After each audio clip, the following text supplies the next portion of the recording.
জানিস প্রিয়া, সব মেয়েদের মতো আমিও বিয়ে করার স্বপ্ন দেখেছিলাম। আমাকে ভালোবাসবে এরকম জীবন সঙ্গী চেয়েছিলাম।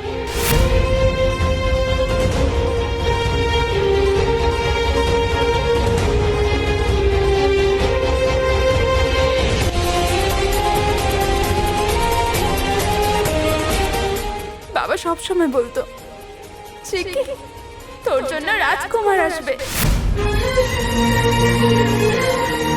তার হয়তো পক্ষীরাজ ঘোড়া থাকবে না, কিন্তু আমার চিকিকে তার রাজরানী করে রাখবে।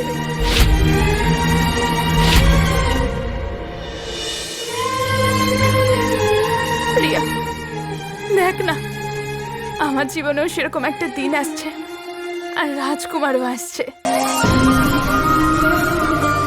কিন্তু পার্থক্য শুধু একটাই, সে আমাকে তার রাজরানী করে নয়, একটা মিথ্যে সম্পর্কের সাথে বেঁধে নিয়ে যাচ্ছে।